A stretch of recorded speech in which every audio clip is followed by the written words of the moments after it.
Not even a plan. So I think the prerequisite, right, to any of even before making or trying to make that decision is number one, your mindset is you need to be grinding already. Already, yeah. You need to be grinding already, right? And then the way I look at it is like it depends on the type of person you are. There's three options basically. The first option is you quit, right? Quit your job. Right? Without anything. You have to understand that there's a very high possibility that you will go hungry. And you need to be the type of person where you know that's not going to affect you. Yeah. For me, I would mentally break down. And I wouldn't be able to do, because I know myself, I wouldn't be able to do the work. And I'd be in bed the whole day, like thinking about, like oh my God, right? What's going to happen? Yeah. So, but there are people that they can couch surf. They can make it happen and they can blow up because they've got the time and they've had that prerequisite where they're already grinding and they make it. They have many stories about that. Yeah. Then there's the second option where you can be like, look, I need the time to work on my music, but I need a source of income. In that situation, you need to find a job that is not too taxing and that you can quit at 4 or whatever at the time and whatever. And then you're kind of getting income, but it's never going to go anywhere. The person that I think of is Einstein. Einstein did that. He worked like a really, I think it was like an admin or something, but it wasn't a strenuous job. And in his spare time, he would work on his theories and whatever, right? So you're still getting money. The third option is to stay in your job and only quit when you're getting income equal to, you know, what you're living off of. But then that's also risky because you're looking at music, it's very up, down. So those are kind of those three options, and you kind of have to do them based on the type of person that you are. That's kind of what I would say. So I wouldn't recommend anything for anybody. You know yourself, act accordingly. Oh, man. So even... Okay, no, I get what you're saying. But optimize everything as you can. You need to know yourself, right? Because you need to be in a position, you need to think, I would say, what's the worst that could go wrong? And plan for that. Plan for that, yeah. You know, if you think it's not going to work and you're going to run out of money, then set a goal and say, I'm going to save up 6 months worth of my salary. And then when you do it, you know, okay, I've got 6 months to make this work. And you're going to focus on blowing up. And then you'll be fine. Can I tell you something funny? What? When I left work, I told myself I needed 4 months. Yeah. 4 to 6 months. Yeah. Right. So I saved that up. Yeah. Sharp.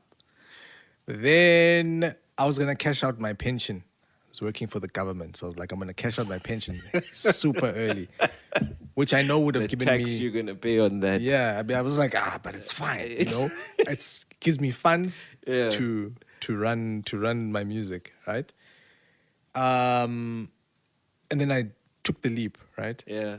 A couple of weeks into the leap, there was a major emergency at home that ended up using maybe 90% of the money, right?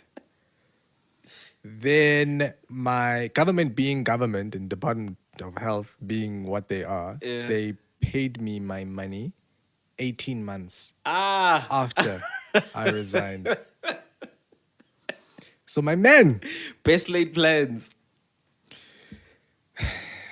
I was lucky I was staying with my parents. Yeah. I somehow was able to, I don't even know how I did it. I was somehow able to twist their arm. I remember how I did it. I remember showing them that I was able to match my salary 3 months in a row with the music. Yeah. And they were like, oh, okay, if you're able to do that. And it seems like stuff that you can, live off of. Let's see how this works out. I was 28 at the time also, so I wasn't like too old. So that was a stuff up. I got my money late and all that other money had disappeared because I needed to use it. And I had to work literally I don't know how much worse.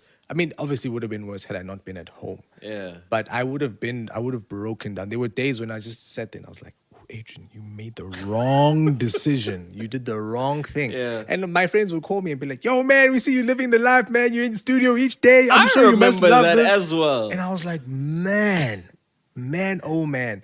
And that for me was just because I don't like failing. You got out of the matrix. That's why everybody was like, and it felt it was so free. I was in two minds the entire time.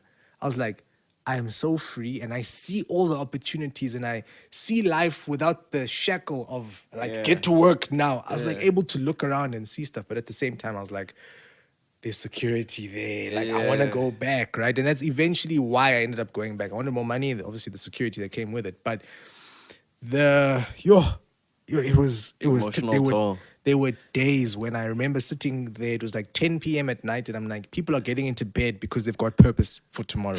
But I was questioning my purpose. That's wild. For the next day, and I'm like, what am I gonna do? Because my purpose was purely dictated by me. Yeah. And then I thought to myself, I'm like, but nigga, isn't this what you wanted?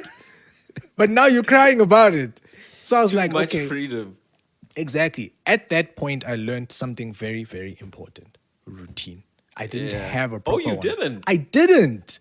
I thought that each day I would wake up, make beats, and it would sort of just happen. And I would just record, and that would sort of just happen. And on certain days, it did happen. In those days, I felt fulfilled. But there would be like 3 days at a time where I was like, shit, 72 hours have gone by, and I haven't done anything useful. This is not working. At my lowest low, I had... Why were you not doing anything? I wasn't able to get sessions in. Bruh, who wants to record on a Wednesday at 10 a.m.? There's few people who would. So, but you didn't plan for that eventuality. But I didn't plan for the slow eventuality. days. It would exactly. Exactly. So I had those days where, and in those slow days, it's not like I'm just sitting making beats the whole day. Yeah. I walk away from the PC and I just sit there on the couch, and I was just like, shit, everyone's out doing stuff, and I'm sitting here. And I remember at my absolute low, I had it was so, bruh, it was like a movie. The night before, I was sitting in front of the computer and I didn't have the energy to open up my door. I didn't have an energy to open up my program and make beats.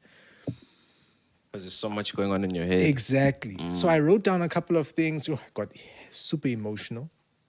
Then I was like, nah, man, just go sleep it off. Yeah. Tackle it tomorrow. You've got time. You've got a lot of time. So I remember waking up, and when you don't have money and you lacking purpose like that, you don't sleep, man. Like, I wasn't sleeping. Really? I wasn't sleeping comfortably.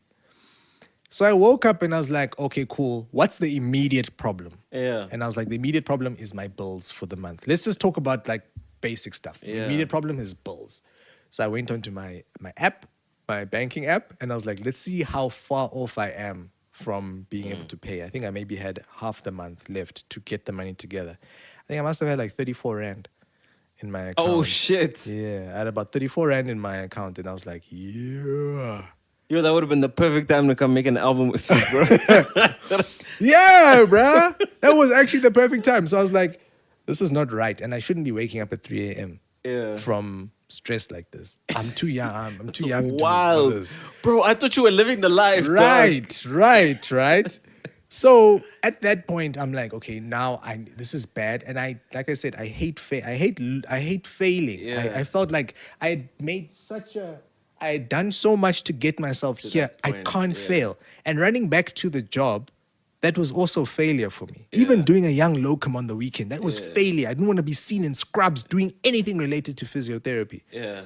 So that's when I went at it the next day. I don't know where I got the energy from. I don't know where I got the focus, but I managed to pay the bills that month. And then from there, it was only when I got to the bottom and I realized I needed a routine and I had no money and this wasn't working out that I was like, I need to actually work. Real now. And then from there, that's when then I was able to actually own that feeling of I'm out the matrix. Oh. And so I left in April 2017, and the feeling of me actually breaking free and feeling like I can sustain myself well must have only been towards the end of 2018. Yo. So for like a full year and a bit, almost 2 actually.